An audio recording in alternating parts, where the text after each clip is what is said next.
Welcome back everyone. Let's go ahead and do a camera comparison between the iPhone SE 3rd generation and the iPhone 12 and the 12 mini kind of in a way. So I did do these photos on my 12, but the 12 and 12 mini have the exact same camera setup. So you can realistically take both of these as one or the other, to be honest.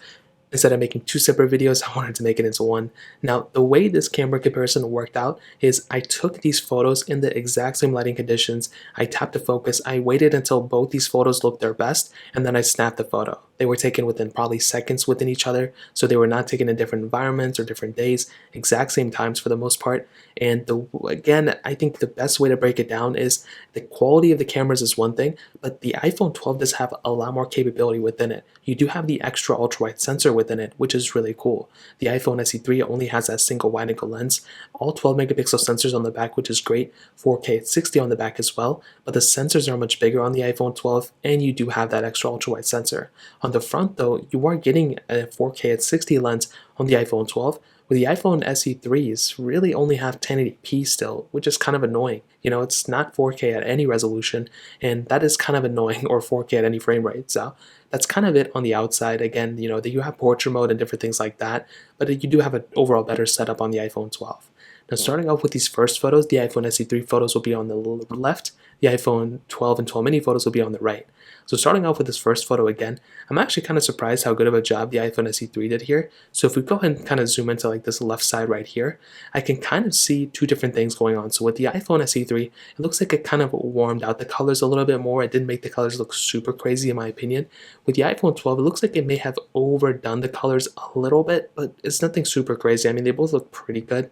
If we go and look over here, both these colors look pretty good. I think the coloring on the iPhone 12 looks maybe a little bit better because it looks a little bit more vibrant, and you can see the dirt a little bit more. It looks a little bit too dark on the iPhone SE3 to be honest.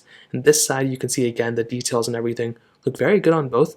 I may give the details a little bit to the iPhone SE3 because you can see kind of right here, it does kind of like overshadow or just kind of like overblow the coloring in terms of brightness on the iPhone 12, but both these photos look pretty good. I think maybe the iPhone 12 is a little bit better, but that one was very, very close. Now this next photo is one of my favorite ones. It's literally just of this whatever this coloring is in this leaf. Now if we go and zoom into the leaf right here, I haven't really been able to tell too many differences from the leaf itself to other iPhones. But if I go ahead and zoom into the background color, what's very interesting is the coloring here is a little bit different. With the iPhone SE3, it looks like the coloring is a little bit more, I don't know the best way to describe, but a little bit more tannish. With the iPhone 12, it looks a lot more browner, which actually I do think matches with what it was in real life. If we go and zoom into this little leaflet, whatever this thing is right here, I don't really see too many differences again. I think both of them look pretty good. I think the back of the iPhone 12 actually looks a little bit more, I don't even know what this is.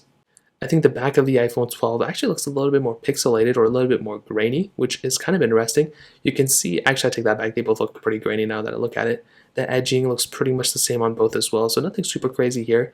I would probably tell you that both these photos look pretty much the same. There really isn't anything super crazy, but again, when you look at the background coloring, I think maybe the iPhone 12 did a little bit more accurate job, but they both look pretty good at the end of the day. Now this next photo I took in complete horrible lighting. I wanted to see how both these photos kind of look like, and in really, really bad lighting, there really isn't too much to say. I mean, they both look kind of the same thing. I will tell you though, if you kind of look at like this specific area right here, this is, I mean, a little bit more brownish on the iPhone 12 than on the iPhone SE3, but you're really not getting too many crazy differences. If we go and zoom into like this portion here, we zoom into this portion here, I think it looks a little bit more like pinkish on the iPhone 12. I'm not really too sure what's going on, but they both look pretty good. A little bit more pinkish here too, but I think they both look pretty good. There's really not too much to complain about between these two photos. Now this next one, again, taken indoors, in decent lighting. It really wasn't the best lighting ever, and immediately I was able to tell a pretty big difference from the first couple of phones that I tested out. With these ones, again, looks kind of like the same thing. The bulb here is one thing I was looking at before, and you can kind of see that I think it looks a little bit more in focus on the iPhone 12, which I think is good. If you look at the coloring up here with these two leaves or with these two flowers, they both kind of look like the same thing too, so there isn't really that big of a deal right there. If we go and look into this specific, whatever this flower is, I think it is a little bit better looking on the iPhone 12 again. I don't think it looks as grainy as the iPhone SE3, which is totally okay. Up top, nothing else really here too. They all kind of give me the same impression. So I'll probably say the iPhone 12 photos are a little bit better, but they are actually very, very close to one another. Again, there isn't one that I would like look and be like, oh my god, that's so much better. With the iPhone 12 here, one thing I've been seeing is the iPhone SE3 did a good job at kind of cooling out this coloring. This was an outdoor photo, and I think the iPhone 12 looks a little bit more pinkish. That's one thing I've been seeing with all these other phones.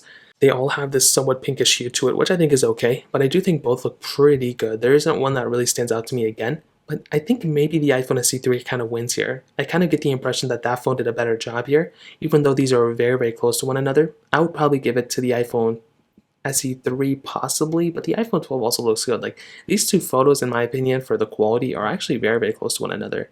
Now this next photo is pretty much of whatever this was, the little flower pot. And from bird's eye view, I can't really tell that big of a difference, but one thing I've been kind of seeing from both phones is the background here. So if you look at the background here, I do kind of get the vibe that the iPhone 12 is a lot more blurred out in the background than the iPhone SE3. So you can see right here that, if we look at this portion right here, this little area right here, and we compare it to the iPhone 12, I mean, it definitely looks a little bit more blurred out on the iPhone 12, but I don't think that's necessarily a crazy big thing. They both look almost the same, but definitely a little bit more blurred out on the iPhone 12. I'm looking out for specific things, where it didn't focus in properly on either one of these phones, but both of them look pretty good. There really isn't one specific phone that stands out to me as saying like, oh, this one is the way better one.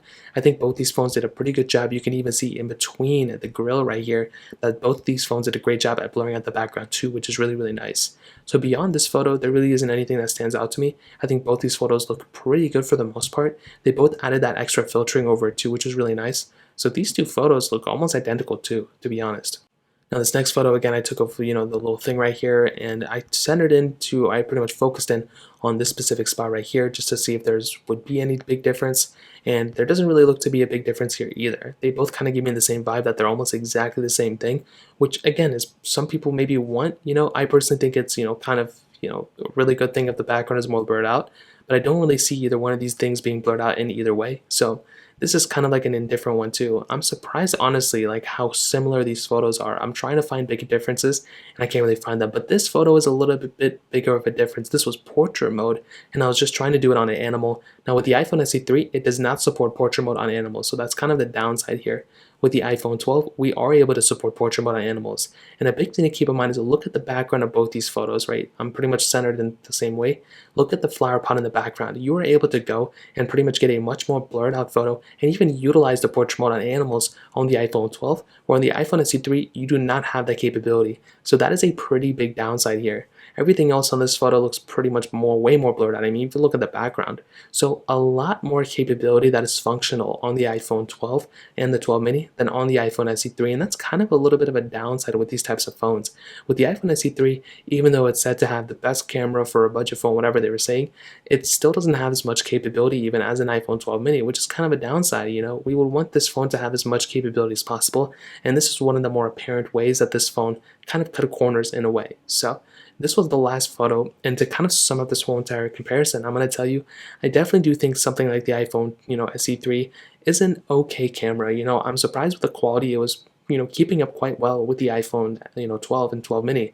I think that phone did a really good job at keeping up with it, but when it comes down to certain core features, like portrait mode and animals, no 4K 60 on the front, those types of lenses are really, really important when you have a phone like this, and you're already outdated when you buy this phone. Single lenses have been out of the way since the iPhone 7 Plus, to be honest. Once that phone came out, I mean, it's pretty much been dual lenses at the very least, and we're pretty much almost going to get quad lenses and way more lenses than that.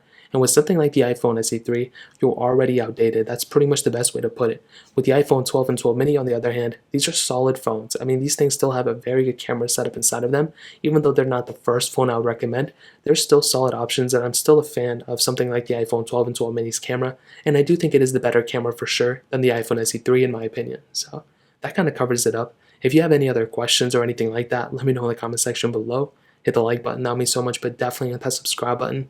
More importantly than everything else, I love every single one of you guys. Hopefully I'll catch you guys in the next video. Peace out till then.